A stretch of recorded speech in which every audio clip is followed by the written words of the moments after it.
खाद्य पदार्थ में प्रोटीन के उपस्थिति के कारण खाद्य पदार्थ में प्रोटीन के उपस्थिति के कारण परीक्षण करने के चरण है। इसमें एक प्रनली में भोजन की थोड़ी मात्रा लें, उसमें 10 बूंद डालें और उसे हिलाएं। परीक्षण के लिए भोजन का पेस्ट या पाउडर बनाएं। प्रनली के कास्टिक सोडा के घोल 10 बूंद डालें और अच्छी तरह हिलाएं। इसमें कॉपर सल्फेट के घोल के 2 बूंद मिलाएं तो इसमें सही हो जाएगा। इसको सभी सही है। निगला हुआ भोजन आहार नाल में नीचे की ओर आ जाता है क्योंकि यह भोजन नली की दीवार पेशियों का संकोचन करता है।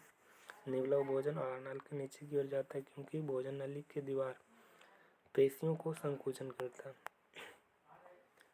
अमीबा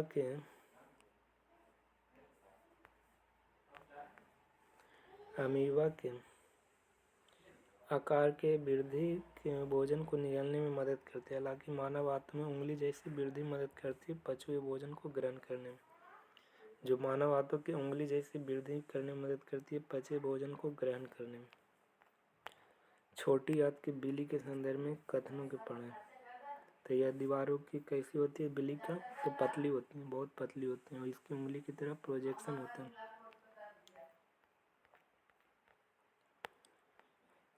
जुगाली करने वाले पशुओं में पोषण की प्रक्रिया का वर्णन करने के बाद सही क्रम क्या है? तो पहले निगलना, फिर आंशिक पाचन, जुगाली करना, पूर्ण पाचन होता है। सेल्यूलोज युक्त खाद्य पदार्थ मनुष्य के रुक्षांश के अच्छे स्रोत हैं क्योंकि मनुष्य में सेल्यूलोज डाइजेस्टिक एंजाइम नहीं होते, सेल्यूलोज नहीं पचता। सेल्यूलोज युक्त खाद्य पदार्थ मनुष्य में रुक्षांश के अच्छे स्रोत होते हैं क्योंकि सेल्यूलोज डाइजेस्टिक एंजाइम नहीं पाए जाते। आंत पचे हुए भोजन को अवशोषित करती है। उपकला कोशिकाओं का कौन सा प्रकार इसके लिए उत्तरदायी है? तो स्तंभाकार उपकला। स्तंभाकार उपकला है जो पचे हुए भोजन को अवशोषित करती है। और उपकला कोशिकाओं का कौन सा प्रकार इसके लिए उत्तरदायी है? तो स्तंभाकार। आंत में भोजन को अवशोषित करती है और उपकला कोशिकाओं में कौन सा प्रकार इसके लिए उत्तरदायी है? स्तंभाकार। आहार नाल में क्या होता है? तो मुख है, फिर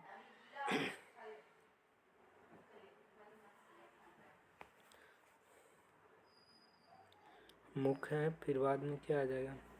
ग्रैसिका, फिर अमाशय, अमाशय व छोटी आंत बड़ी आंत। ग्रैसिका, अमाशय, मुख, ग्रैसिका, अमाशय, छोटी आंत बड़ी आंत।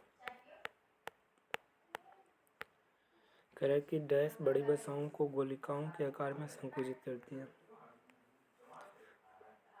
आकार को संकुचित जिससे एंजाइम अधिक प्रभावी ढंग से काम करते हैं। तो पित्त लवण है जो बड़ी वसाओं को गोलिकाओं के आकार में क्या करती है? संकुचित करती है, पित्त लवण। यदि लार में लार एमाइलेज की कमी हो तो तब मुख गुहा में कौन सी घटना प्रभावित हो? स्टार्च में शर्कराओं को विघटित होना। लार में लार एमाइलेज की कमी हो तब मुख गुहा में कौन सी घटना प्रभावित हुई? तो स्टार्च में शर्कराओं का विघटित होना। अमाशय का अस्तर निम्नलिखित में से कौन एक की उपस्थिति के कारण सुरक्षित बना रहता है? तो श्लेष्मा। जो अमाशय के अस्तर है जो निम्नलिखित में से कौन सा एक उपस्थिति के कारण सुरक्षित बने रहता है? श्लेष्मा। आहार नाल के कौन सा भाग यकृत से पित्त रस प्राप्त होता है? तो पित्त रस प्राप्त होता है छोटी आंत से। यकृत से पित्त रस प्राप्त करता है छोटी आंत। इनमें से कौन सा आंत पचे हुए और अवशोषित वसा का परिवहन करता है? कौन सा है जो आंत से पचे हुए तथा अवशोषित वसा का परिवहन करता है? तो लसिका करता है। आहार नाल के किस भाग में भोजन का अंतिम रूप से पचता है? तो छोटी आंत में। अग्नाशय रस का कार्य कौन सा? तो ट्रिप्सिन प्रोटीन को पचा देता है और लाइपेज को पाइसीकृत वसाओं को। ट्रिप्सिन है जो प्रोटीन को पचा देता है और लाइपेज है जो पाइसीकृत वसाओं को। ये अग्नाशय के कार्य है। ट्रिप्सिन प्रोटीन को पचा देगा और लाइपेज को पाइसीकृत वसाओं को पचाता है कौन? अग्नाशय रस। मनुष्य का अमाशय कौन सा अम्ल बनाता है? तो HCl बनाता है। अमाशय का कौन सा अम्ल बनाता है अमाशय में? तो HCl बनता है। अपच का इलाज करने के लिए निम्नलिखित किस प्रकार की दवा दिया जाता है? तो एंटासिड दिया जाता है अपचन में। पाचन के अंत में जारी ऊर्जा के रूप में कौन होता है? तो रासायनिक ऊर्जा। जो पाचन के अंत में जारी ऊर्जा का रूप कौन सा होता है? तो रासायनिक ऊर्जा होता है। अंत में जारी ऊर्जा के रूप में होता है रासायनिक ऊर्जा। कार्बोहाइड्रेट, प्रोटीन, वसा का पूर्ण पाचन कहाँ होता है? तो छोटी आंत में होता है। कार्बोहाइड्रेट, प्रोटीन और वसा का पूर्ण पाचन छोटी आंत। कौन सा एंजाइम अग्नाशय द्वारा स्रावित होता है? तो अग्नाशय द्वारा ट्रिप्सिन एंजाइम स्रावित होता है। कौन सा एंजाइम है जो प्रोटीन का विखंडन करता है? तो प्रोटीन का विखंडन करेगा कौन सा enzyme? Pepsin enzyme. Pepsin enzyme है जो प्रोटीन का विखंडन करता है। मानव का पित्त स्राव होता है कौन से लीवर से होता है? बाइल का स्रोत क्या है? तो जिगर, बाइल का। निम्न में से जानवरों में किसकी अपेक्षाकृत अधिक लंबी आंत होती है? तो खरगोश में होती है सबसे लंबी आंत। दांतों की सड़न शुरू होती है जब मुंह का पीएच मान कितना 5.5 से कम हो जाए, और 6.6 किसका है? तो लार का पीएच मान है। स्वाद का पता लगाने के लिए अभिग्राहक के रूप में क्या प्रयोग किया जाता है? तो रससंवेदी अभिग्राहक, स्वाद के पता। कौन सा एंजाइम स्टार्च को सरल शर्करा में विखंडित करता है? तो एंजाइम को कौन सा एंजाइम है जो स्टार्च को सरल शर्करा में विखंडित करेगा? तो एमाइलेज। एमाइलेज स्टार्च को सरल शर्करा में विखंडित करेगा, एमाइलेज। मानव शरीर में किसका आकार साइज का सबसे बड़ा होता है? तो लीवर का। कितना? 1.5 kg होता है लीवर। निम्न में से डैश ऑक्सीकरण के समय में अधिक मात्रा में ऊर्जा उत्पन्न करता है? तो ऑक्सीकरण के समय में अधिक मात्रा में ऊर्जा उत्पन्न करता है वसा। मुख्य गुहिका मानव डैश के तंत्र का एक हिस्सा जिसे पाचन कहलाता है। मुख्य गुहिका पाचन का हिस्सा। एक जानवर द्वारा निस्सारित किया गया फेरोमोन एक ही जाति के जानवरों का बर्ताव पर प्रभाव डालता है। निस्सारित कार्यों का किया गया फेरोमोन एक ही जाति के जानवरों के बर्ताव पर प्रभाव डालता है। प्रोटीन की कमी से निम्न में कौन सा बीमारी होता है? तो क्वाशी-योरकर। पेयजल की आपूर्ति में कॉलीफॉर्म की उपस्थिति डैश का लक्षण? तो मानव अपशिष्ट से संदूषण। पेयजल आपूर्ति में कॉलीफॉर्म की उपस्थिति डैश का लक्षण है? मानव अपशिष्ट से संदूषण। पाचन तंत्र में मौजूद रस डैश में शामिल होता है? तो HCl में शामिल होता है। पाचन तंत्र में मौजूद रस में शामिल होता है HCl। हमारी दंत बल्क डैश से बना होता है? तो कैल्शियम फॉस्फेट से। हमारी दंत बल्क डैश से बना होता है? कैल्शियम फॉस्फेट से बना होता है दंत एनेमल। मेटाबॉलिज्म यानी चयापचय संबंधित है किससे? तो ये शरीर में होने वाले रासायनिक क्रिया की प्रतिक्रिया करती है। रासायनिक प्रतिक्रिया है मेटाबॉलिज्म। ये सरल अणुओं को जटिल अणुओं में का संश्लेषण करती है। सरल अणुओं से जटिल अणुओं का संश्लेषण करती है मेटाबॉलिज्म। उपापचय और अपचय दोनों क्रिया करती है। तो 1 2 3 सही हो जाएगा। किसी व्यक्ति को पाचन तंत्र जांचने के लिए इसमें इस्तेमाल किया जाता है एंडोस्कोप का यूज किया जाता है। मानव शरीर का एकमात्र अंग जो पुनः विकसित और पुनः सृजित होता है? तो लीवर। पुनः विकसित और पुनः सृजित होती है। मानव शरीर के कंठ को क्या कहा जाता है? तो इसे वॉइस बॉक्स कहा जाता है कंठ को। निम्नलिखित में से किसमें होमोडोंट दांत पाए जाते हैं? तो मछली में। और हम लोग में हेट्रोडोंट पाया जाता है। भोजन के खाद्य पदार्थ इनमें से कौन सा कथन गलत है? तो ये गलत कौन सा कथन है? कि ये अजैविक पदार्थ हैं। अजैविक नहीं, जैविक में। ये रासायनिक क्रियाएं देता है। ये एक जैविक पदार्थ है, हमें ऊर्जा प्रदान करती है। भोजन अजैविक पदार्थ गलत है। किस प्रक्रिया के द्वारा आहार नल में भोजन जाता है? तो अंतःग्रहण से जाता है आहार नल में भोजन। भोजन नली के दीवारों के संकुचन और प्रसारण को क्या कहते हैं? तो क्रमानुकुंचन कहा जाता है। निम्न में से कौन सा मानव आहार नली का भाग नहीं है? तो बाह्यकोशिका। बाह्यकोशिका आहार नल का भाग नहीं है। मुख्य गुहिका, पित्ताशय, बड़ी आंत है, ये सब है, लेकिन बाह्यकोशिका नहीं है। लार में क्या पाया जाता है? तो एमाइलेज एंजाइम पाते हैं। लार में एमाइलेज एंजाइम टाइलिन डैश में पाया जाता है? तो ये लार में पाया जाता है एंजाइम टाइलिन, ये लार में पाया जाता है। पाचन के बाद कार्बोहाइड्रेट को परिवर्तित करती है? तो कार्बोहाइड्रेट को परिवर्तित करती है ग्लूकोज। पित्त के कार्य को कहा जाता है पाइसीकरण। अग्नाशय रस में मौजूद डैश एंजाइम प्रोटीन के अमीनो एसिड में परिवर्तित करती है? एंजाइम है जो प्रोटीन को अमीनो एसिड में परिवर्तित करती है ट्रिप्सिन। प्रोटीन को अमीनो एसिड में परिवर्तित करती है पेप्सिन, ट्रिप्सिन ना। ट्रिप्सिन। मनुष्य के पाचन तंत्र में उत्सर्जित अम्ल कौन सा होता है? तो हाइड्रोक्लोरिक अम्ल। ये अमाशय रस से निकलता है हाइड्रोक्लोरिक अम्ल। 5.5 इसका pH वैल्यू है। भोजन के पाचन की प्रतिक्रिया के दौरान होने वाले ऊर्जा उत्पादन के प्रकार बताएं। रासायनिक ऊर्जा से ऊष्मा ऊर्जा में बदलती है। भोजन के पाचन की प्रक्रिया के दौरान होने वाले ऊर्जा परिवर्तन को बताएं। तो रासायनिक ऊर्जा से ऊष्मा ऊर्जा में परिवर्तित करती है। डैश पचाने के लिए शाकाहारी को लंबे छोटी आंत की आवश्यकता होती है, तो सेलुलोज को पचाने के लिए लंबी और छोटी आंत की आवश्यकता होती है। मानव में भोजन और हवा के लिए समान मार्ग क्या है? तो ग्रसनी। ग्रसनी है जो भोजन और हवा के लिए समान मार्ग है। ग्रसनी मानव में। यकृत का कार्य क्या करता है? तो पाचन का कार्य करता है। यकृत पाचन का कार्य करता है। गले के डैश छल्ले मौजूद होते हैं, तो इसमें गले के छल्ले में उपास्थि होते हैं, कार्टिलेज के बना होता है। लार ग्लैंड है जो एंजाइम से स्रावित होता है, तो एमाइलेज से स्रावित होता है। एमाइलेज से लार ग्रंथि से एमाइलेज एंजाइम निकलती है। मानव पाचन तंत्र डैश से पित्तरस का स्रोत है, तो ये लीवर का स्रोत है। मानव पाचन तंत्र है जो यकृत से पित्तरस का स्रोत है। निम्नलिखित में से कौन सा एंजाइम ग्लूकोज को इथेनॉल में परिवर्तन करने को प्रेरित करता है? तो जाइमेज एंजाइम ग्लूकोज को इथेनॉल में परिवर्तित करती है। एंजाइम ग्लूकोज को इथेनॉल में परिवर्तन करने को प्रेरित करती है जाइमेज। कौन सा एंजाइम है जो ग्लूकोज को इथेनॉल में परिवर्तित करती है? ग्लूकोज को इथेनॉल में परिवर्तित करती है जाइमेज। जैविक सिस्टम में रासायनिक प्रतिक्रिया करने के लिए उत्तरदायी होती है एंजाइम। जैविक सिस्टम में रासायनिक क्रिया की प्रक्रिया तेज करने में उत्तरदायी है एंजाइम। रासायनिक क्रिया में प्रक्रिया तेज करने के लिए उत्तरदायी होता है एंजाइम। पैसा है? पैसा नहीं, कागज है। अरे पैसा नहीं है, तू देख ले।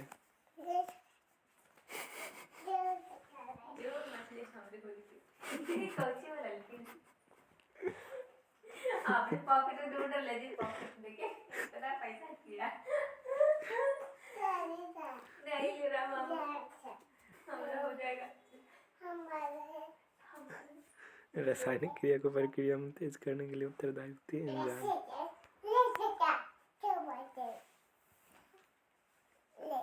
नहीं छोड़ेंगे हम। गिरेगा गिरेगा।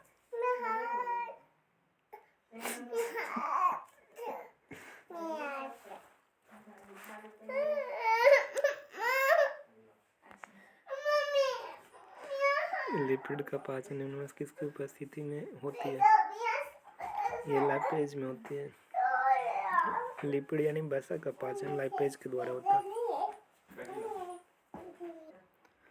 पाचन के दौरान भोजन सरल पदार्थों में विघटित होता है।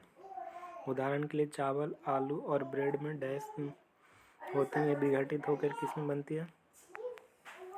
तो पाचन के दौरान भोजन सरल पदार्थों में विघटित होता है। उदाहरण के लिए चावल, आलू और ब्रेड डैश होते हैं। ये विघटित होकर कार्बोहाइड्रेट और ग्लूकोज बनते हैं। चावल, आलू, ब्रेड क्या है? तो ये कार्बोहाइड्रेट है। चावल, आलू और ब्रेड ये कार्बोहाइड्रेट हैं। ये विघटित होकर ग्लूकोज का निर्माण करते हैं। चावल, आलू, ब्रेड ये विघटित होकर क्या करते हैं? ये कार्बोहाइड्रेट हैं, विघटित होकर ग्लूकोज का निर्माण करते हैं।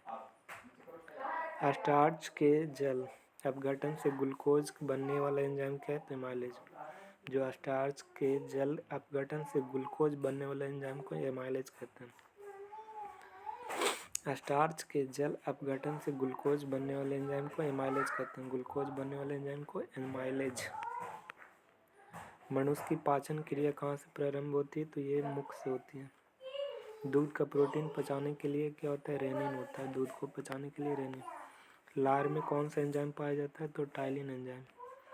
निम्नलिखित में से कौन सा है जो मानव शरीर में ग्लाइकोजन को कार्बोहाइड्रेट को जमा करता है? यकृत है जो मानव शरीर में ग्लाइकोजन के रूप में कार्बोहाइड्रेट को जमा करता है। ग्लाइकोजन के रूप में कार्बोहाइड्रेट जमा करता है कौन? ये लीवर। ग्लाइकोजन के रूप में कार्बोहाइड्रेट को जमा करता है लीवर। पित्त जमा होता है कहाँ पे? पित्ताशय में होता है। कौन सा परिवर्तन एंजाइम ट्रिप्सिन उत्प्रेरक कार्य करता है? प्रोटीन के अमीनो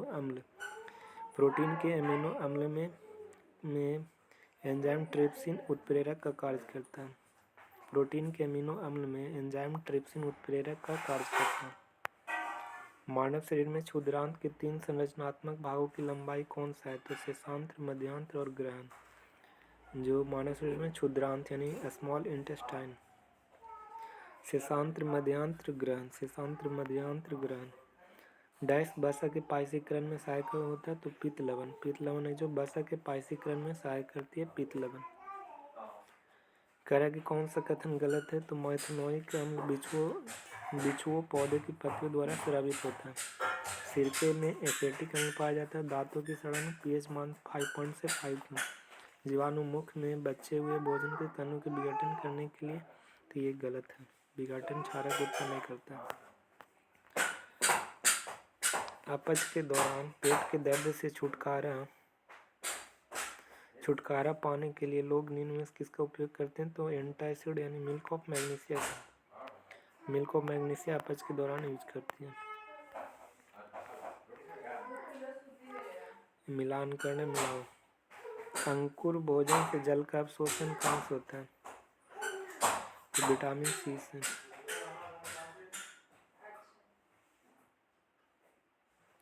अंकुर भोजन जल से अवशोषण कहाँ से होता है? पाचन नहीं होता है कहाँ पे? तो ए में। कर पाचन के संदर्भ में गलत कथनों के चुने। स्वांगीकरण अंतर्ग्रहण से पहले लेकिन अवशोषण के बाद, ये गलत है। स्वांगीकरण अवशोषण दोनों अंतर्ग्रहण से पहले होता है। स्वांगीकरण और अवशोषण दोनों अंतर्ग्रहण से पहले होता है, ये सही है। अवशोषण स्वांगीकरण से पहले लेकिन पाचन के बाद होता है। अवशोषण स्वांगीकरण से पहले, अवशोषण होता है स्वांगीकरण से पहले लेकिन पाचन के बाद होता है। पाचन निष्कासन से पहले लेकिन अंतर्ग्रहण के बाद होता है, तो ये सब सही है। निम्न में से कौन सा आप एक संतुलित आहार है? तो ये दूध हो गया एक संतुलित आहार। किस खाद्य पदार्थ के आयरन प्रचुर मात्रा में पाया जाता है? तो गुड़ में आयरन प्रचुर मात्रा में पाया जाता है। आहार नल के इनमें से कौन सा भाग कार्बोहाइड्रेट, प्रोटीन, वसा का पूर्ण पाचन करता है? तो कार्बोहाइड्रेट, प्रोटीन, वसा का पूर्ण पाचन करता है छोटी आंत। जठर रस में डुबाने पर पीएच का पेपर रंग कैसा हो जाता है? तो लाल हो जाता है। जठर रस में पीएच पेपर को डुबाते हैं तो लाल रंग हो जाता है। जठर रस में डुबाने पर पीएच का पेपर लाल हो जाएगा, यानी क्षारीय है ना जठर रस। कौन सी क्रिया हो रही है? तो ये फूड है, एसोफेगस है या स्टमक है? तो इसमें क्या होता है? लयबद्ध संकुचन और पेशीय भित्तियों को शीतलन के कारण क्रमणाकुंचन होता है। लयबद्ध संकुचन और पेशीय भित्तियों का शीतलन के कारण क्रमणाकुंचन होता है। कौन सा अपने आप में संतुलित भोजन है और इसे किशोरों के लिए अच्छा माना जाता है? दूध।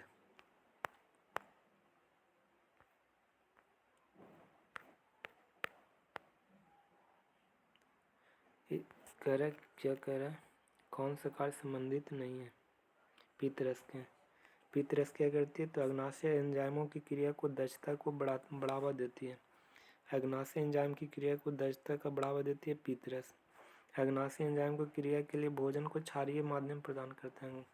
अग्नाशय एंजाइमों की क्रिया के लिए भोजन को क्षारीय माध्यम में प्रदान करता है पित्तरस, और क्रिया को एंजाइमों की क्रिया की दक्षता बढ़ाती है पित्तरस। अग्नाशय एंजाइम की क्रिया की दक्षता बढ़ाती है और क्षारीय बनाती है कौन? पित्तरस। यह बड़ी वसाओं को गोली छोटी वसाओं में तोड़ती है पित्तरस, ये भी सही है। और इसमें गलत कहेगा तो ये हो जाएगा, ये प्रोटीन के पाचन वाले एंजाइम है, तो जो प्रोटीन को पाचन में सहायक है, पाचन में नहीं सहायक करता। मनुष्य के छोटी आंत में मौजूद अंकुर यानी बिलाई का कुछ विशेषताएं नीचे दी गई, तो इसमें कौन होगा? तो इसमें हो जाएगा, ये बहुत पतली दीवारें लगी हुई अंगुली नुमा संरचना होती है। दूसरा, ये एक बड़ी सतही क्षेत्रफल प्रदान करती है और ये रक्त कोशिकाओं द्वारा भरपूर आपूर्ति होती है। दंत क्षय का परिणाम स्वरूप होता है तो कोमल दंत बल्क। दंत क्षय के परिणाम स्वरूप डैश होता है तो कोमल दंत बल्क होता है। निम्न में से किस जीव की छोटी आंत की अपेक्षाकृत लंबी होती है? तो गाय में। मुंह में क्या होता है? तो मुंह से संपूर्ण भोजन का सेवन होता है, दांत से भोजन का चबाना होता है, जीभ से रोलिंग करना होता है, भोजन को रोलिंग करता है जीभ, और लार है जो भोजन को निगलता है। लार में मौजूद कौन सा एंजाइम स्टार्च को जटिल अणु को सरल शर्करा में विघटित करती है? तो लार एमाइलेज है जो जटिल को सरल शर्करा में विघटित करती है। जटिल को सरल शर्करा में विघटित कौन करती है? एमाइलेज।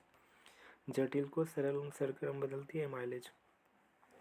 लार एमाइलेज के पाचन में मदद करता है स्टार्च। लार एमाइलेज है जो पाचन में मदद करता है स्टार्च को। आहार में मौजूद वसा की छोटी आंत बड़ी गोलिकाओं क्यों बनते हैं? आहार में मौजूद वसा छोटी आंत में बड़ी गोलिकाओं क्यों बनते हैं? तो क्योंकि वसा आमाशय उत्पन्न और जलयुक्त कर्दम के साथ अच्छी तरह मिश्रित नहीं हो पाते। आहार में मौजूद वसा छोटी आंत में बड़ी गोलिकाओं क्यों बनाते हैं? तो बस क्योंकि वसा आमाशय में उत्पन्न जलयुक्त कर्दम के साथ अच्छी तरह मिश्रित नहीं हो पाते। मनुष्य के पाचन तंत्र में होने वाली क्रिया गंदगी पर साबुन के पायसीकरण की क्रिया के समान होती है। साबुन के पायसीकरण की क्रिया के समान होती है। पित्त लवणों के द्वारा बड़ी वसा गोलिकाओं को छोटी गोलिकाओं में पित्त लवणों द्वारा क्या करती है? तो बड़ी वसिकाओं को छोटी गोलिकाओं में तोड़ देती है। ये इसका कार्य। HIV फैलते हैं दूषित रक्त के आदान से। दूषित रक्त के आदान से जैव उत्प्रेरक के उपयोग से जटिल पदार्थों को सरल पदार्थों में तोड़ दिया जाता है, जिन्हें क्या कहते हैं? तो उसे एंजाइम कहते हैं। जटिल पदार्थों को सरल पदार्थों में तोड़ दिया जाता है, जिन्हें क्या कहते हैं? एंजाइम कहते हैं। निम्नलिखित में से कौन सा ग्राही स्वाद की पहचान करने में मदद करती है? तो रसग्राही। रसग्राही है जो स्वाद की पहचान करने में मदद करती है, रसग्राही। पाचन तंत्र में निम्नलिखित में से कौन सा हाइड्रोक्लोरिक अम्ल पेप्सिन नामक प्रोटीन के पचाने वाले एंजाइम और बलगम छोड़ता है? तो जठर ग्लैंड। कौन सा हाइड्रोक्लोरिक अम्ल है जो पेप्सिन नामक प्रोटीन के पचाने वाले एंजाइम और बलगम छोड़ता है? तो जठर ग्लैंड। प्रोटीन पचाने वाले और एंजाइम और बलगम छोड़ता है, जठर ग्लैंड। कौन सी ग्रंथि ट्रिप्सिन एंजाइम का स्राव करता है? तो अग्नाशय है जो ट्रिप्सिन एंजाइम का स्राव करता है।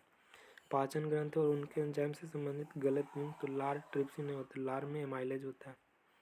यकृत में पित्तरस, जठर में पेप्सिन पाया जाता है, अग्नाशय में अग्नाशय रस पाया जाता है। गलत नियम का चयन करना है। तो कह रहा है कि प्लास्टिक जीवाणु की क्रिया में विघटित नहीं होता। प्लास्टिक जीवाणु की क्रिया में विघटित नहीं हो, ये सही है। प्रोटीन हमारे शरीर में पच जाते हैं, ये भी सही है। चावल हमारे शरीर में पच जाते हैं, ये भी सही। कोयला हमारे शरीर में पचेगा नहीं, पचेगा।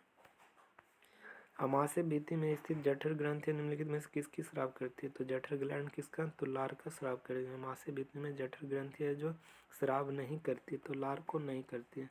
श्लेष्मा करती है, पेप्सिन को करती है, HCl को करती है, लेकिन लार को नहीं करेगा जठर ग्लैंड। कौन सा प्लाज्मा में उपस्थित नहीं होता है? तो अपचित भोजन प्लाज्मा में उपस्थित नहीं होता। लवण होता है, प्रोटीन होता है, हार्मोन होता है, लेकिन अपचित भोजन नहीं होता। कह जब हम अपनी पसंद की कोई चीज़ खाते हैं तो हमारे मुंह में लार नामक तरल पदार्थ के कारण पानी आने लगता है। इस स्थिति में एंजाइम स्टार्च को साधारण शर्करा में तोड़ देता है। कौन? एमाइलेज। कौन सा एंजाइम है जो साधारण को शर्करा में तोड़ देता है? कौन सा एंजाइम स्टार्च को साधारण शर्करा में तोड़ता है? तो एमाइलेज एंजाइम। साधारण मतलब जटिल शर्करा को साधारण शर्करा में तोड़ता है कौन? Amylase enzyme. अब है रिस्पायरेशन। ऑक्सी O2 की उपस्थिति में CO+H2O ऊर्जा देती है। अनॉक्सी O2 के आंशिक या O2 के अनुपस्थिति में लैक्टिक अम्ल प्लस ऊर्जा देती है, अनॉक्सी। और इथेनॉल और O2 के ऊर्जा। ऑक्सीशोषण जटिल जैव रासायनिक प्रतिक्रियाओं का जिसमें दो होते हैं। ग्लाइकोलिसिस, इसका खोज कौन किया था? एम्बेडन या कोशिका द्रव में संपन्न होता है। ग्लाइकोलिसिस कोशिका द्रव में। मेयर हॉक पार्सन ने इसके एक अणु ग्लूकोज से 2 अणु पायरुविक एसिड बनता है। एक अणु से 2 अणु पायरुविक एसिड बनता था, 4 ATP ऊर्जा निर्माण करता है। ग्लाइकोलिसिस के कारण क्या होता है? एक अणु से 2 पायरुविक एसिड बनता है तथा 4 ATP, और इस पूरे प्रक्रिया में 2 ATP ऊर्जा खर्च हो जाता है। 4 ATP में करता है, 2 ATP खत्म हो जाता है ग्लाइकोलिसिस की प्रक्रिया में। क्रेब्स साइकिल या हैनेक क्रेब्स के द्वारा दिया गया था। यह प्रक्रिया माइटोकॉन्ड्रिया के मैट्रिक्स में होता है। क्रेब्स साइकिल कहाँ होता है? तो माइटोकॉन्ड्रिया के मैट्रिक्स में होता है। इसमें 2 अणु पायरुविक एसिड से 36 ATP ऊर्जा प्रदान करता है। 2 पायरुविक एसिड से क्रेब्स चक्र में 2 ATP से 38 ATP का प्राप्त हुई। यह प्रक्रिया प्रोकैरियोटिक जीव कोशिकाओं कला पर होती है। प्रोकैरियोटिक जीव कोशिकाओं की कला पर होती है क्रेब्स चक्र। कौन देते हैं? हैंसेक क्रेब। ऑक्सी तथा अनऑक्सी श्वसन दोनों श्वसन उभयनिष्ठ होते हैं पायरुवेट के कारण। ऑक्सी और अनऑक्सी दोनों श्वसन उभयनिष्ठ उत्पाद होते हैं पायरुवेट। ऑक्सी श्वसन से कितना बनता है? 40 ATP एनर्जी। अनऑक्सी श्वसन ऑक्सी श्वसन से प्राप्त होता है 38 ATP, बनता है 40 ATP ऑक्सी श्वसन में। लेकिन ऑक्सी श्वसन से प्राप्त होता है 38 ATP। ग्लाइकोलिसिस में प्रक्रिया में कितना खर्च हो जाता है? 2 ATP।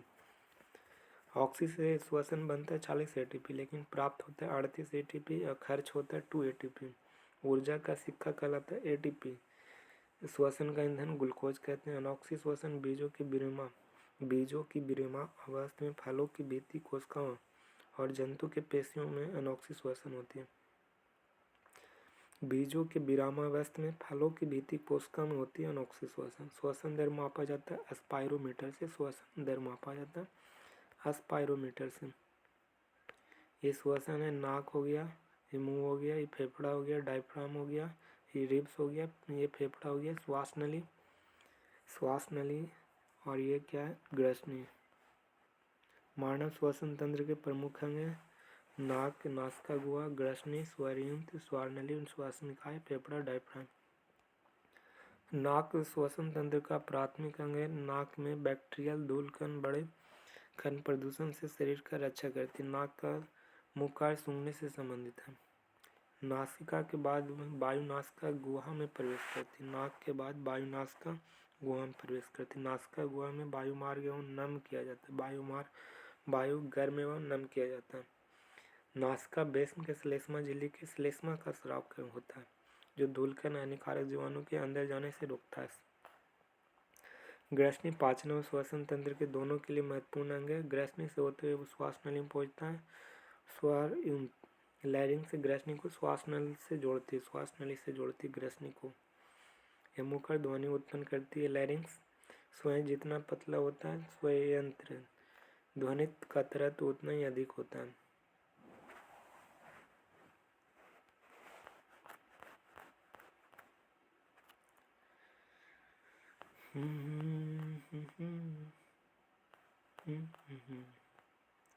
हाँ, इम्पोर्टेंट है। सांस अंदर लेते हैं तो ऑक्सीजन 21% रहता है और कार्बन डाइऑक्साइड 0.3% रहता है और नाइट्रोजन 78%। लेकिन जब छोड़ते हैं तो ऑक्सीजन से 21 से 16 से 17% हो जाता है। जब छोड़ते हैं तो ऑक्सीजन निकलता है कितना? 16 से 17%, यानी 4% एब्जॉर्ब कर लेता है। और कार्बन डाइऑक्साइड कितना? 4% और नाइट्रोजन सेम रहता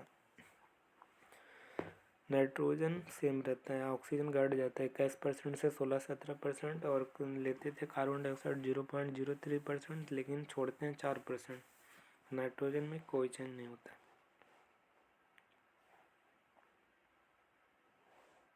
कार्बोनिक अम्ल 1 से अधिक होता है। प्रोटीन तथा वसा 1 से कम होता है। कार्बोहाइड्रेट 1 होता है। अंतःश्वसन यह क्रियाओं के कोशिकाओं के बाहर होता है। यह क्रिया कोशिका के भीतर होता है। श्वसन अंतःश्वसन क्रिया कोशिकाओं के बाहर होता है। क्रिया में एंजाइम की आवश्यकता नहीं होती, इसमें एंजाइम की आवश्यकता होती है। श्वसन में क्रिया की ऊर्जा उत्पन्न नहीं होता, श्वसन में ऊर्जा उत्पन्न होता। मनुष्य के फेफड़ों में कोशिकाओं की संख्या 300 मिलियन होता है। मनुष्य के फेफड़ों में कोशिकाओं की संख्या 300 मिलियन। गैस का विनिमय O2 और CO2 किस अंग में होता है? तो एल्वियोली में होता है गैस का विनिमय। एलोवियोली में गैस का विनिमय एलोवियोली में। लंग्स के बाहर आवरण पाया जाता है प्लूरा। लंग्स के बाहर आवरण पाया जाता है प्लूरा, जिसे फुसफुस आवरण कहते हैं। प्लूरा तथा लंग के बीच में द्रव होता है प्लूरल फ्लूइड होता है। लंग्स के पृष्ठ क्षेत्र में वृद्धि करता है एल्बोलिली। एक स्वस्थ मनुष्य में टाइडल वॉल्यूम का मान होता है 500 ml। एक स्वस्थ मनुष्य का टाइडल वॉल्यूम का मान कितना होता है 500 ml। Tidal volume 500 ml। श्लेष्मा झिल्ली का सूजन कहा जाता है ब्रोंकाइटिस कहा जाता है। मनुष्य शरीर में श्वास वर्णक हेमोग्लोबिन। मछली के गलफड़ रक्त वाहिकाओं से पानी में घुले हुए ऑक्सीजन ग्रहण करते हैं। समुद्र तट पर रहने वाला व्यक्ति यदि ऊंचे पहाड़ों पर रहने लगे तो उसे रक्त में किसकी मात्रा बढ़े? आरबीसी की संख्या एवं हेमोग्लोबिन की मात्रा बढ़ जाती है। समुद्र तट पर रहने वाले व्यक्ति यदि ऊंचे पहाड़ों पर रहने लगे तो उसका रक्त में क्या बढ़ जाएगा? आरबीसी और हेमोग्लोबिन दोनों बढ़ जाएगा। सामान्य व्यक्ति में हेमोग्लोबिन की औसत मात्रा कितनी होती है? 15 ग्राम प्रति 100 मिलीलीटर। हेमोग्लोबिन कितना होता है? तो 15 ग्राम प्रति 100 ml। 100 ml में 15 ग्राम होता है हेमोग्लोबिन औसत मात्रा। कहा कि श्वसन क्रिया में इलेक्ट्रॉन अभिगमन तंत्र कहाँ स्थित होता है? तो माइटोकॉन्ड्रिया की क्रिस्टी में।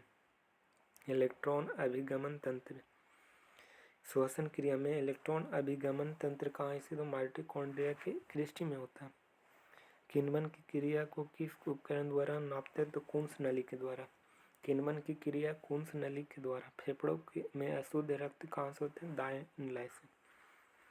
फेफड़ों में अशुद्ध रक्त कहाँ से होते हैं? तो दाएं निलय से होते हैं। सांस छोड़ते समय पसलियाँ गति करती हैं नीचे और अंदर।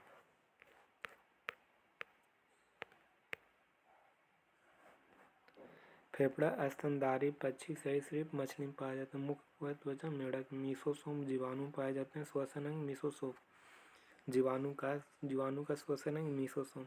कीट का ट्रैकिया होता है। अमीबा के जो शरीर के सतह त्वचा से लेते हैं।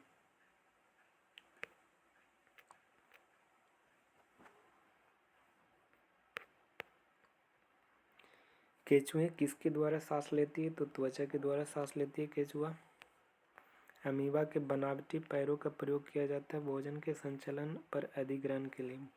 अमीबा के बनावटी पैरों का प्रयोग कहाँ किया जाता है? भोजन और संचलन के अधिग्रहण के लिए। अमीबा का भोजन और संचलन अधिग्रहण के लिए। सांस छोड़ने की प्रक्रिया के दौरान पसलियों की गति क्या होता है? नीचे और अंदर होता है। सांस छोड़ने के दौरान नीचे और अंदर। सांस छोड़ने के दौरान नीचे और अंदर। केचुए तथा मेढक अपनी त्वचा से सांस लेते हैं जिसके कारण दोनों जीवों का त्वचा होती है नम और पतला। केचुआ और मेढक अपनी त्वचा से सांस लेते हैं तो इसके कारण दोनों जीवों की त्वचा नम और पतला होती है। जलीय जीवों का श्वसन दर और स्थलीय जीवों का श्वसन दर की तुलना में बहुत तेजी होती है। तो बहुत तेजी होती है कब? जब जल में O2 की मात्रा कम होने के कारण। जल में O2 की मात्रा कम होने के कारण जलीय जीवों में श्वसन दर स्थलीय जीवों में श्वसन दर की तुलना में बहुत तेज होते हैं। जलीय जीवों में क्या होती है? तो जल में O2 की कमी के कारण इसमें श्वसन की दर तेज हो जाती है ना। फेफड़ों में कुपिकाओं के होने के क्या कारण? तो पृष्ठीय क्षेत्रफल में वृद्धि हो जाती है। फेफड़ा में कुपिकाओं के होने के क्या कारण है? तो पृष्ठीय क्षेत्रफल में वृद्धि करना।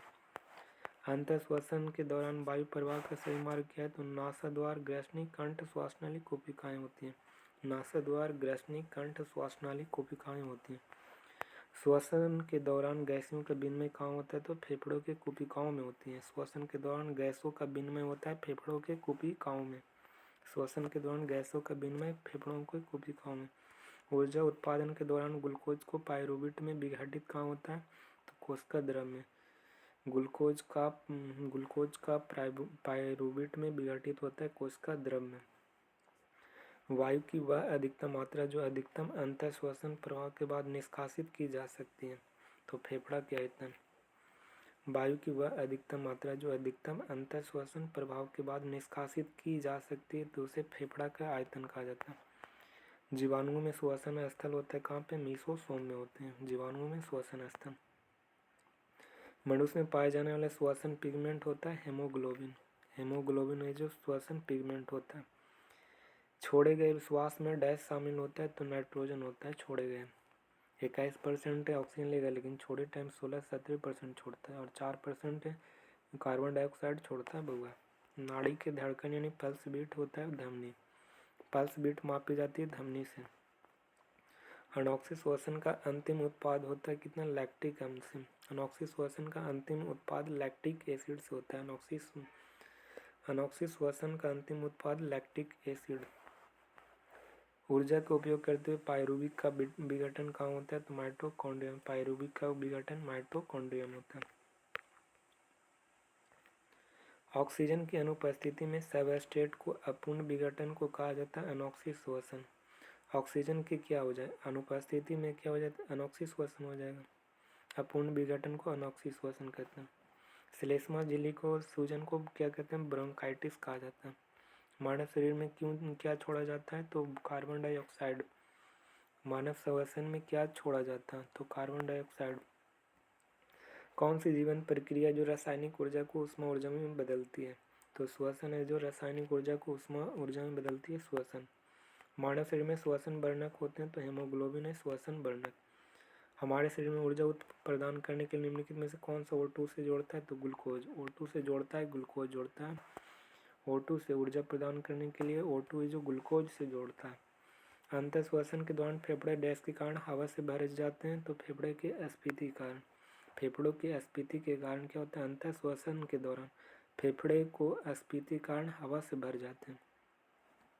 अंत श्वसन के दौरान फेफड़ों की अस्फीति के कारण हवा से भर जाते हैं। निश्वसन द्वारा क्या होता है? तो फेफड़ों की निश्वसन यानी फेफड़ों की अवस्फीति होती है निश्वसन में। सांस लेने की प्रक्रिया को क्या कहते हैं? प्रश्वसन और निश्वसन कहते हैं। सांस लेने की प्रक्रिया में शामिल होता है प्रश्वसन और निश्वसन होता है। प्रश्वसन और निश्वसन सांस लेने के लिए। बंद खानों में दुर्घटना हो जाती है, तो कार्बन डाइऑक्साइड के कारण बंद खानों में दुर्घटना हो जाती है। ऑक्सीजन की उपस्थिति में ग्लूकोज का CO2 एवं जल में ऊर्जा निर्मुक्त होने के साथ पूर्ण रूपांतरण होने को क्या कहते हैं? वायु श्वसन कहते हैं। जो ऑक्सीजन की उपस्थिति में ग्लूकोज CO2 एवं जल की ऊर्जा में निर्मुक्त होने के साथ पूर्ण रूपांतरण को कहते हैं वायु श्वसन। हमारी छोड़ी गई सांस की हवा CO2 की मात्रा लगभग कितनी होती है? तो 4% होती है। CO2 की मात्रा छोड़ी गई में 4%। मनुष्य के 1 मिनट में कितनी बार सांस लेती है? 16 से 18। ATP का पूर्ण नाम क्या है? तो एडिनो ट्राइफॉस्फेट। एडिनो ट्राइफॉस्फेट हो जाएगा। श्वसन तंत्र का कौन सा भाग है जो वायुमार्ग को निपातन को रोकता है? तो उपास्थि विलय है जो वायुमार्ग को कोलैप्सिंग को रोकता है। कौन? उपास्थि विलय। कभी कभी जब हमारी मांसपेशियों कोशिकाओं में ऑक्सीजन की कमी होती है तो वायवीय श्वसन द्वारा पायरुवेट को किसमें परिवर्तित होती है? तो लैक्टिक एसिड में। पायरुवेट है जो किसमें? लैक्टिक अम्ल में परिवर्तित हो जाते हैं। मनुष्य के अंत श्वसन के संबंध में निम्न कथनों में इसके अलावा अन्य सभी सही हैं, तो इसमें चुनना है। तो कह रहे पसलियाँ धंसती है और डायफ्राम ऊपर की ओर फूलती है। तो पसलियाँ श्वसन के दौरान धंसती है और डायफ्राम ऊपर की ओर होती है। अंत श्वसन पसलियाँ ऊपर की उड़ती है, डायफ्राम सपाट होते हैं, बच हुए बड़े होते हैं। तो इसका राइट आंसर कौन हो जाएगा? DA हो जाएगा। ये गलत है। धंसती नहीं, उड़ती है। जब सांस लेंगे तो उठेगा, डायफ्राम सपाट हो जाएगा।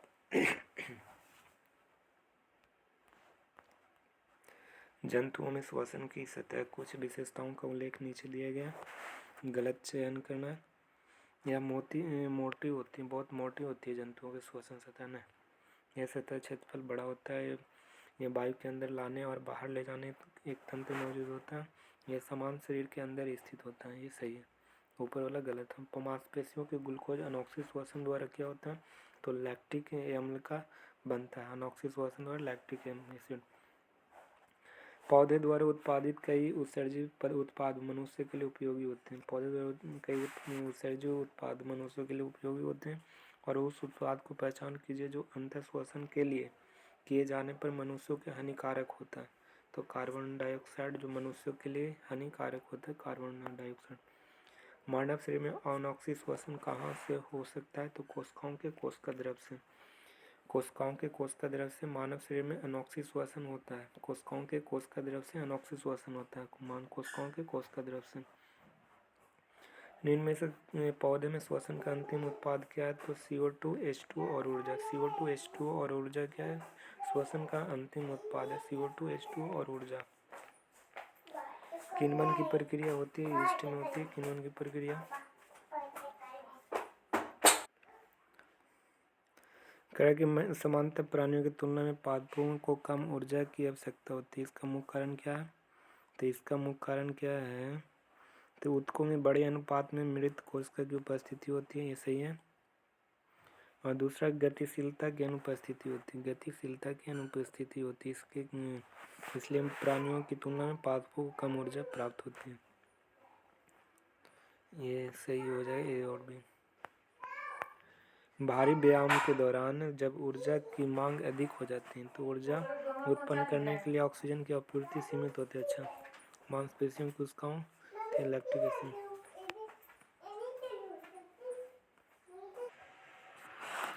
समांतर प्राणियों की तुलना में पादपों में कम ऊर्जा की आवश्यकता होती है, इसका मुख्य कारण क्या है? तो इसका मुख्य कारण है ऊतक के बड़े अनुपात में मृत कोशिकाओं की उपस्थिति। और तीसरा है गतिशीलता की अनुपस्थिति।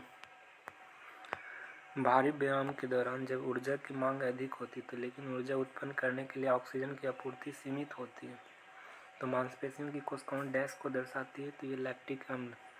जब ऑक्सीजन की जब उपस्थिति डिमांड ज़्यादा हो और ऑक्सीजन की आपूर्ति क्या हो, सीमित हो, तो उसमें मांसपेशियों कोशिकाओं में लैक्टिक एसिड का निर्माण हो जाती है। घ्राणग्राही की डैश की अनुभूति में सहायक होती है, तो ये गंध सूंघने में घ्राणग्राही। कोशिका में 6 कार्बन वाले गुण ग्लूकोज के 3 कार्बन वाले गुण के पाइरूवेट में विखंडन की प्रक्रिया क्या कहते हैं? कोशिका द्रव कहते हैं। जब 6 कार्बन वाले गुण ग्लूकोज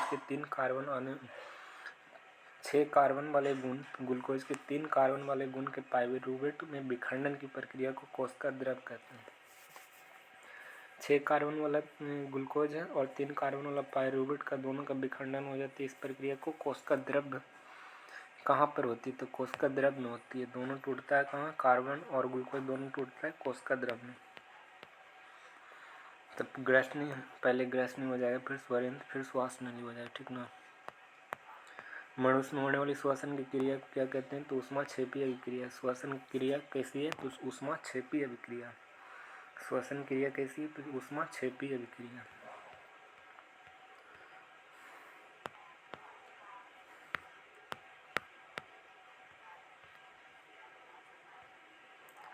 क्रय श्वसन तंत्र का एक भाग है जो दर्शाता है ए और बी को सही नामांकन कर दर्शाता है। तो ये श्वसन काएं, बी कोशिकाएं गैसों का विनिमय करती है कोशिकाएं। विश्राम अवस्था में एक वयस्क मनुष्य 1 मिनट में औसतन कितनी बार सांस ले सकती है? तो 15 से 18 बार सांस लेती है। निम्नलिखित में से किस अणु में 3 कार्बन परमाणु होते हैं? तो पाइरूविक अम्ल। पाइरूविक अम्ल में 3 कार्बन परमाणु होते हैं पाइरूविक अम्ल में।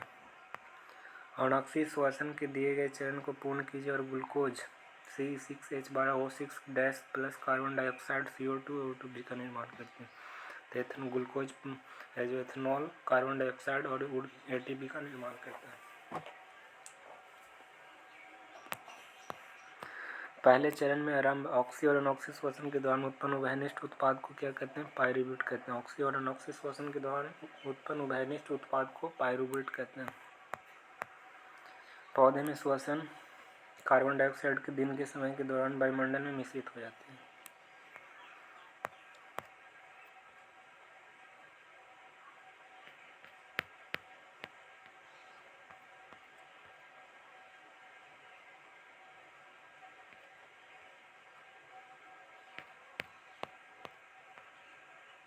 ATP टूटती है 30.5 में।